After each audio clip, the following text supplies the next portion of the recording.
Alô, bom dia a você. Está no canal Professor Belém nesta quinta-feira, dia 26 de janeiro de 2023. Eu fiquei afastado por um tempinho.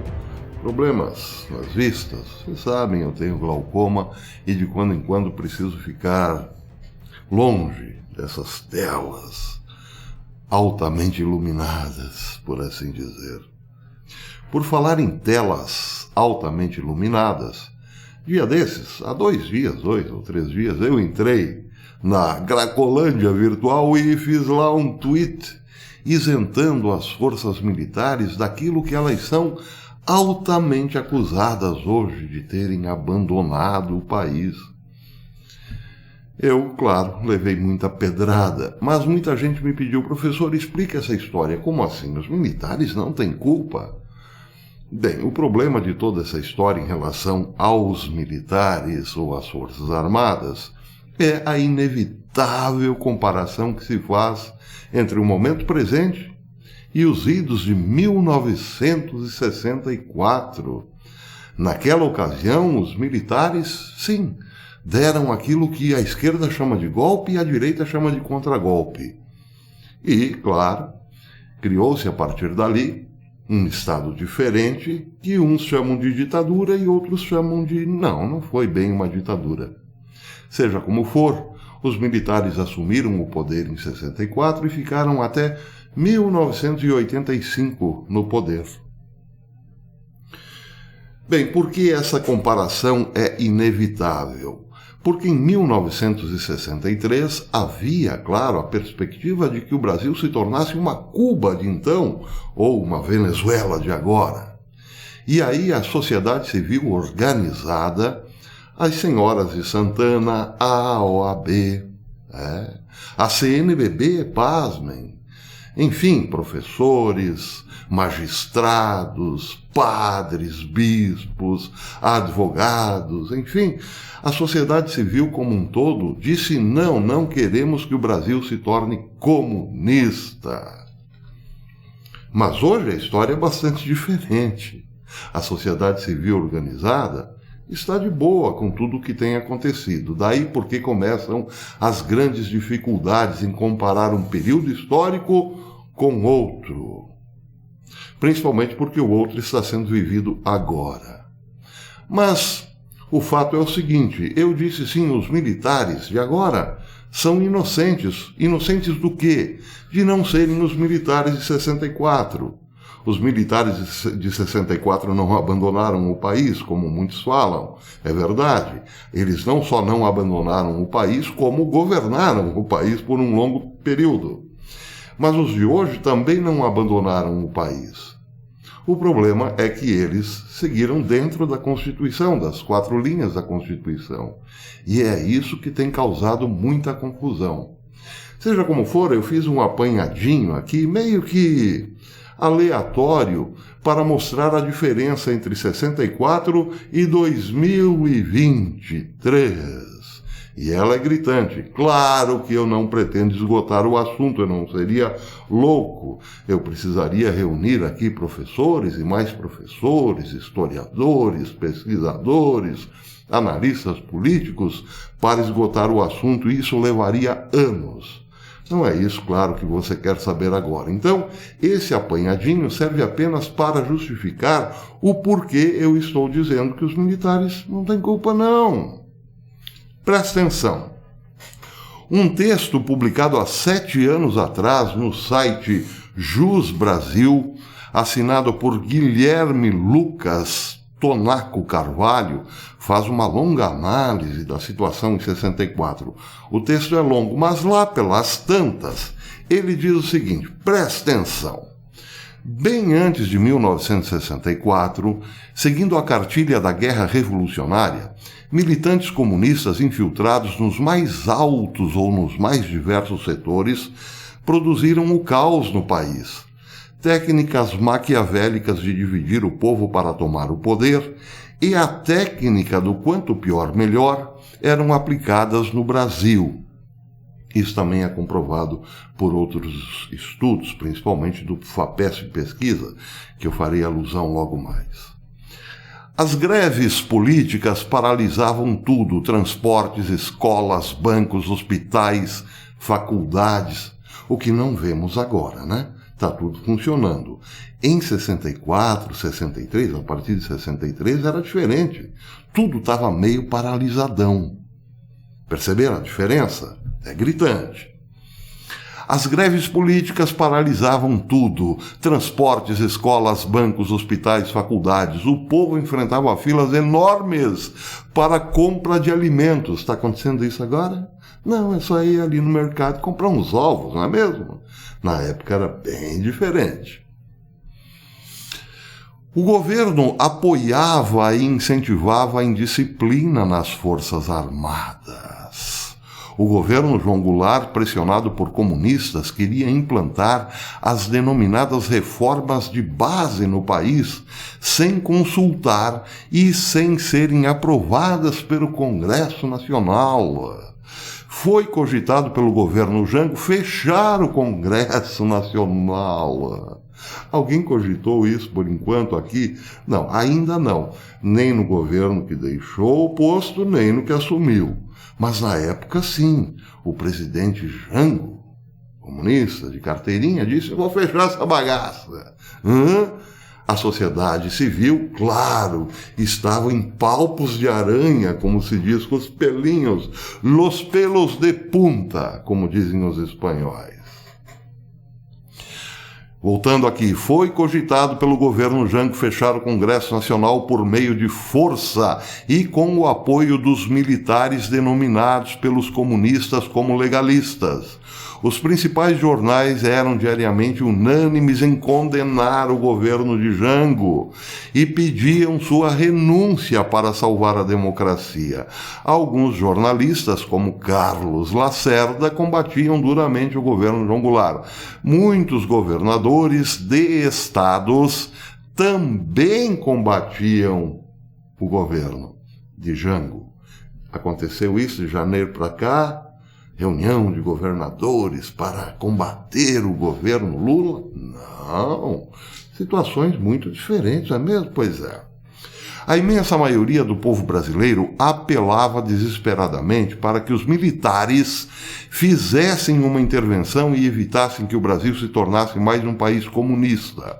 O povo foi às ruas com as marchas da família, com Deus, pela liberdade, pela pátria e liberdade, no Rio, São Paulo e em muitas outras cidades do país. Todos pediam o fim do governo João Goulart antes que fosse tarde demais. Bem, aqui há sim muita semelhança. No 7 de setembro do ano retrasado, o povo fez a maior concentração da nossa história. Dizendo o que exatamente? Dizendo: eu autorizo o presidente. Lembram disso? Mas depois as coisas ficaram um pouco diferentes, porque o povo voltou para casa, isso não repercutiu no Congresso Nacional, não repercutiu na casa que faz cumprir as leis, não é mesmo? Nem na que faz as leis, nem na que faz cumprir as leis. E não repercutiu nem mesmo no Executivo, que preferiu ignorar o eu autorizo, entenderam? Então tudo meio que esfriou. Depois, claro, o povo retomou o protesto indo para a frente dos quartéis, mas num número, comparativamente falando, ao grosso da sociedade bem pequeno, porque no começo deste ano haviam lá, sim, várias pessoas na frente dos quartéis, mas milhões e milhões de pessoas nas praias deste gigantesco litoral chamado Brasil. Eu fiz um apanhado no começo do ano de praias como Camboriú, Joaquina, Copacabana, algumas do Nordeste, tudo assim, assim de gente. Voltando ao texto. Na verdade, tudo fazia parte de um plano comunista de tomada do poder através de uma revolução armada, seguindo o modelo de Cuba. Desde 1961, ainda no governo Jânio Quadros, os comunistas Jover Teles, Francisco Julião e Clodomir dos Santos Moraes estavam em Cuba acertando cursos de guerrilha e o envio de armas para o Brasil. Outros comunistas já realizavam cursos de guerrilha, sabotagem e terrorista em Cuba e na China. E a área do Araguaia já estava escolhida pelo PCdoB para implantar a guerrilha rural no Brasil.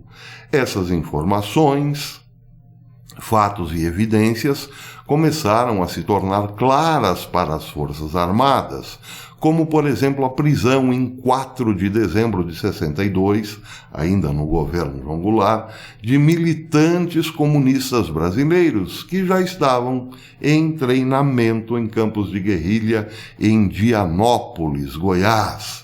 Esses guerrilheiros faziam parte das denominadas Ligas Camponesas lideradas por Francisco Julião e eram uma espécie de MST dos dias atuais. Pressionado de forma intensa pelos comunistas que queriam a qualquer preço dar um golpe político, ideológico, social e militar na democracia e república brasileiras, o presidente João Goulart cometeu diversos erros de interpretação e análise da situação.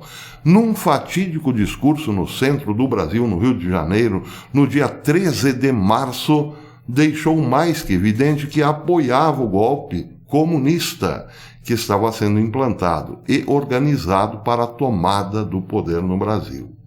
E então, presta atenção, aconteceu que o denominado singularidade de ruptura, onde o presidente João Goulart, através de seu apoio e de sua presença junto a sargentos do exército e marinheiros rebelados, os incentivou a quebrar a disciplina e hierarquia das Forças Armadas.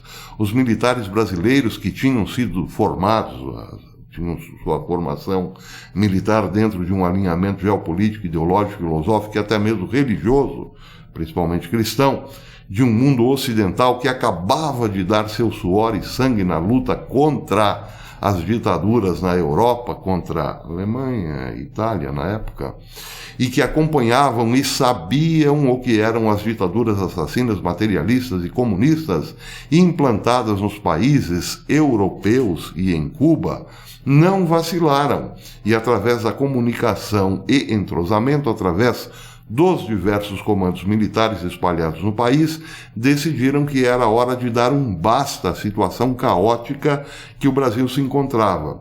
Foi assim que, tomando a iniciativa, preste atenção agora, aqui está o X da questão. Foi assim que, tomando a iniciativa, o general Olímpio de Mourão Filho sai de Juiz de Fora, em Minas Gerais, coloca seus tanques de guerra na estrada e segue em direção ao Rio de Janeiro para depor o então presidente João Goulart. O presidente João Goulart deslocou-se para o Rio Grande do Sul e ficou em sua decisão reagir ou não aos militares. Então vejam, isso aconteceu em 31 de março de 64. Preste atenção, o último dia do mês de março de 64. 2 dias depois do que aconteceu, recapitulando, no final de março de 64, no dia 31 de março de 64, os militares entram no Rio de Janeiro para a derrubada do governo João Goulart.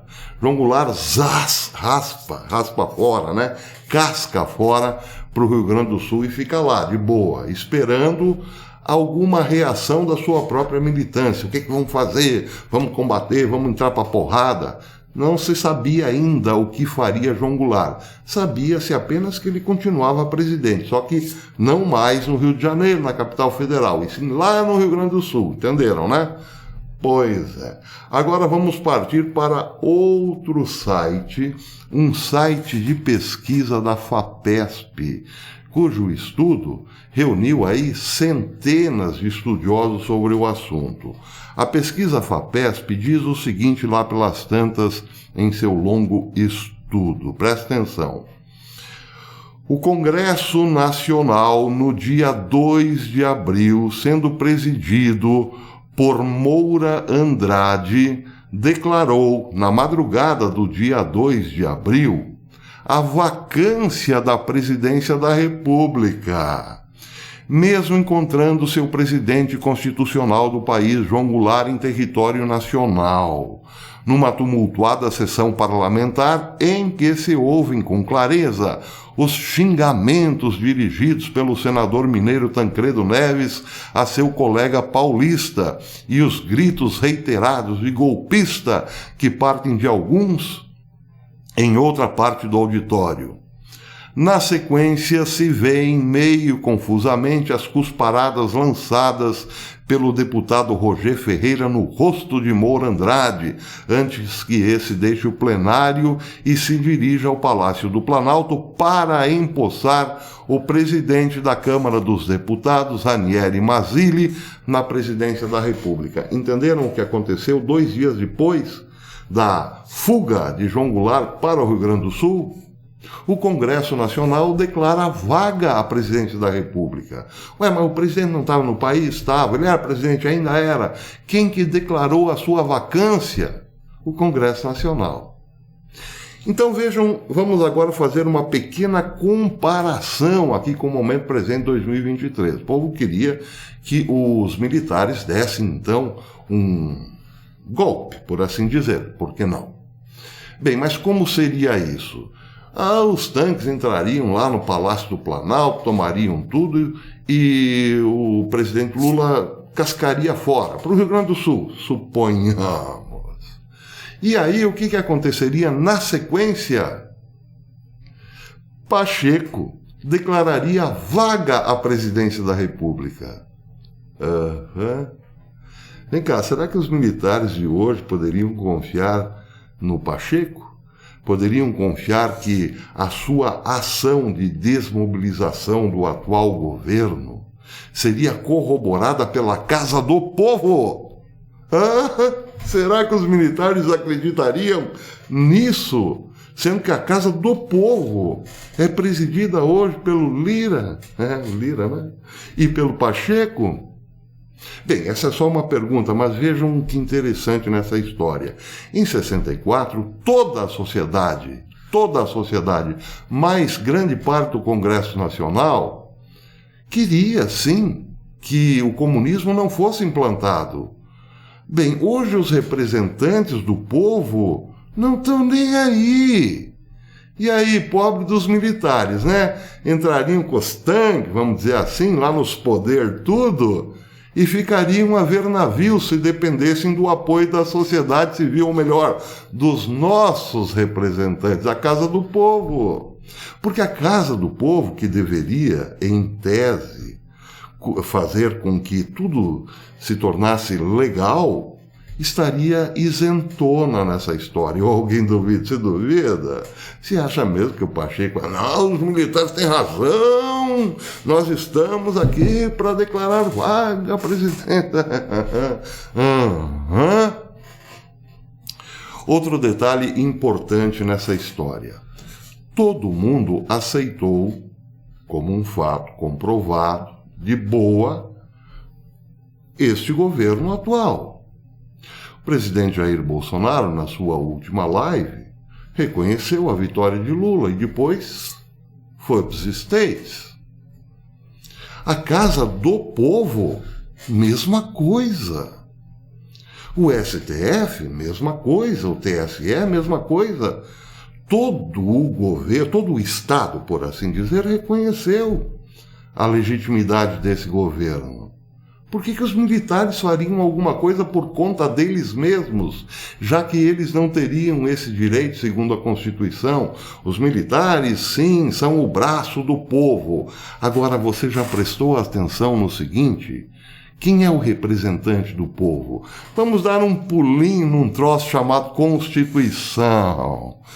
Nossa Carta Política de 1988, a Carta Cidadã, estabelece em seu artigo 1º, parágrafo único, o seguinte: todo o poder emana do povo, que o exerce por meio de representantes eleitos ou diretamente nos termos dessa Constituição.